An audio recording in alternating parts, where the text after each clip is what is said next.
warahmatullahi wabarakatuh.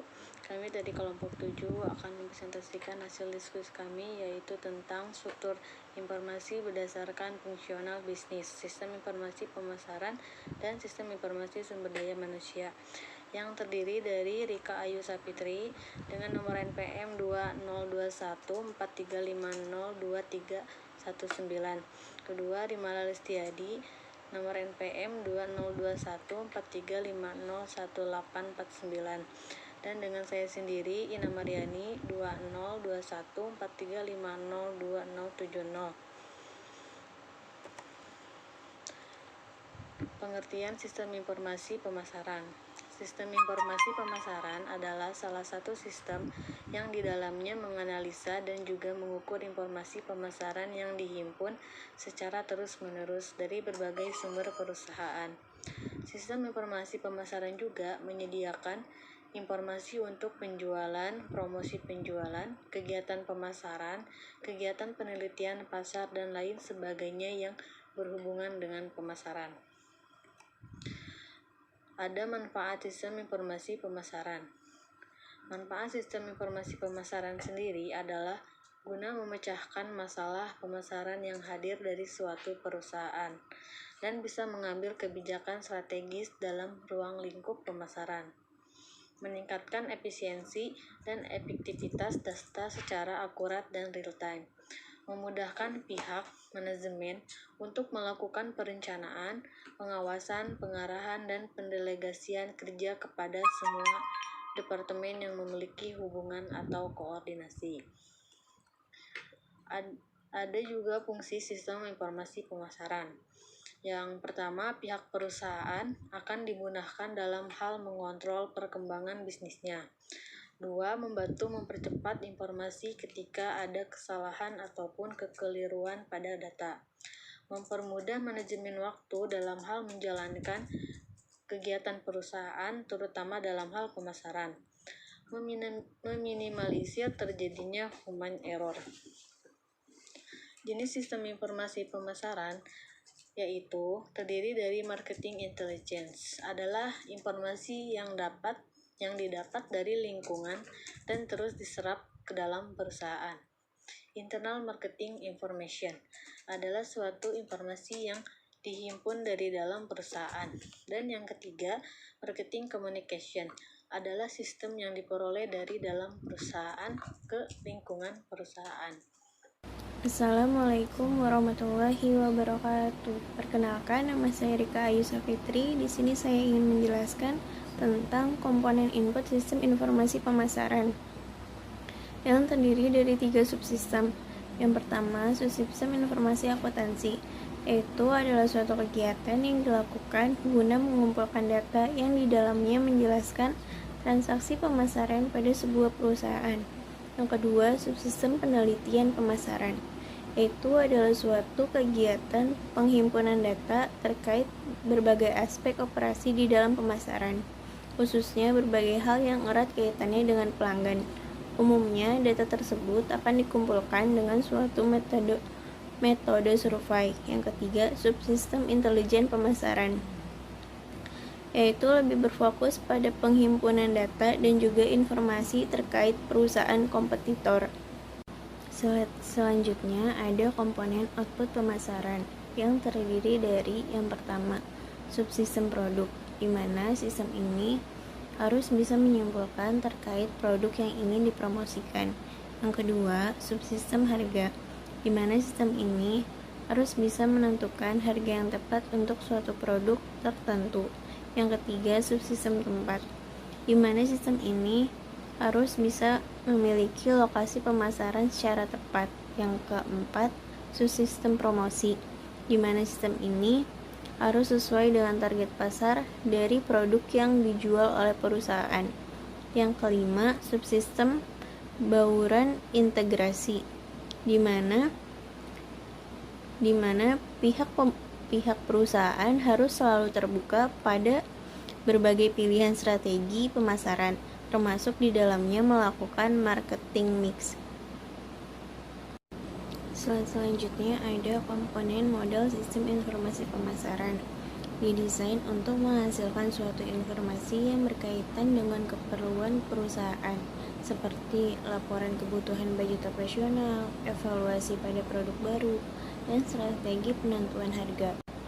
Slide selanjutnya ada sistem informasi SDM, yaitu dibuatnya sistem informasi manajemen adalah agar bisa mendukung berbagai proses dan suatu organisasi, termasuk perencanaan, pengorganisasian, dan juga pengendalian.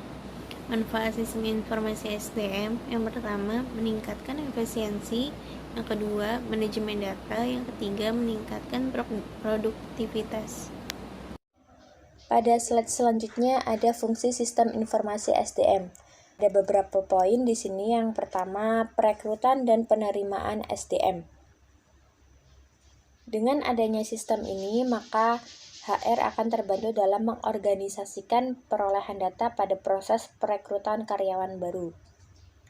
Poin kedua yaitu pendidikan dan pelatihan, yaitu ketika seorang bekerja dalam suatu perusahaan dengan waktu tertentu, maka tim HR bisa mengatur seluruh program pelatihan dan pendidikan yang diperlukan agar tingkat pengetahuan dan kemampuan kerja karyawan tersebut meningkat, serta memberikan dampak positif untuk perusahaan dan karyawan tersebut.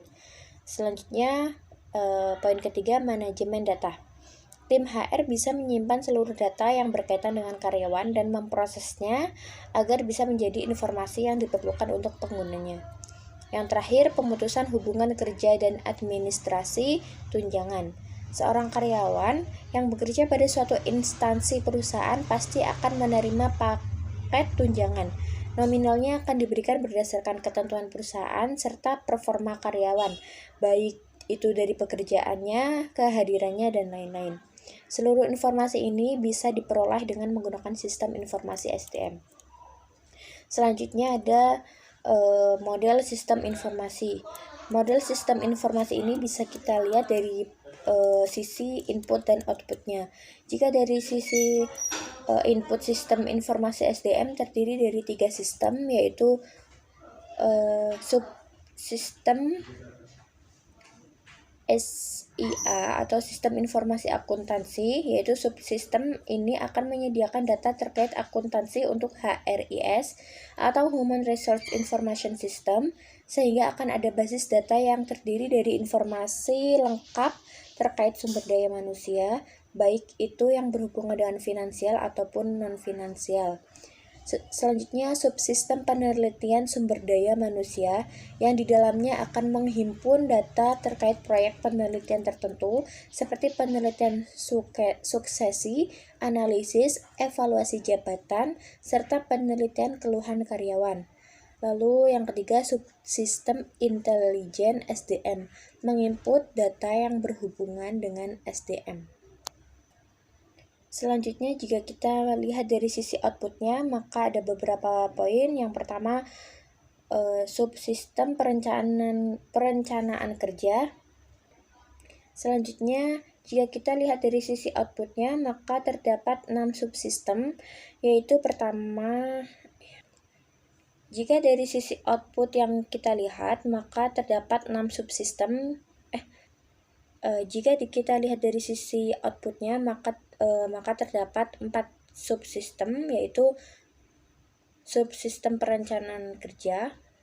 Jika kita lihat dari sisi outputnya, maka ada beberapa subsistem, yaitu pertama, subsistem perencanaan kerja, yaitu informasi yang digunakan oleh manajer akan digunakan untuk perencanaan karyawan dalam jangka waktu panjang dan jangka waktu pendek. Informasi tersebut juga bisa digunakan untuk menganalisis perputaran tenaga kerja dan juga anggaran biaya. Yang kedua, ada subsistem perekrutan. Hal ini yaitu informasi terkait pengadaan, baik itu secara internal ataupun eksternal, yang umumnya berupa market karyawan, perekrutan, jadwal interview, dan juga analisis calon karyawan. Selanjutnya ada subsistem tunjangan. Di dalamnya terdapat informasi terkait upah serta kompensasi yang umumnya berhubungan dengan jam kerja dan kehadiran karyawan, perhitungan upah dan bonus, serta analisis tunjangan. Dan selanjutnya ada subsistem benefit. Subsistem ini berbeda dengan kompensasi, di mana di dalamnya terdapat dana pensiun yang mampu memberikan manfaat lebih banyak untuk karyawan. Selanjutnya subsistem benefit. Subsistem ini berbeda dengan kompensasi, di mana di dalamnya terdapat dana pensiun yang mampu memberikan manfaat lebih banyak untuk karyawan. Nah, kesimpulannya yaitu teknologi informasi termasuk sistem informasi berbasis internet yang memainkan peran sangat penting dan terus berkembang dalam bisnis. Teknologi informasi dapat membantu semua jenis bisnis meningkatkan efisien dan keefektifan proses bisnis, pengambilan keputusan manajerial, dan kerjasama kelompok kerja yang memperkuat posisi kompetitif mereka dalam pasar yang dengan cepat berubah. Sekian dari kelompok kami, mohon maaf apabila ada kesalahan kata dalam penyampaian materi.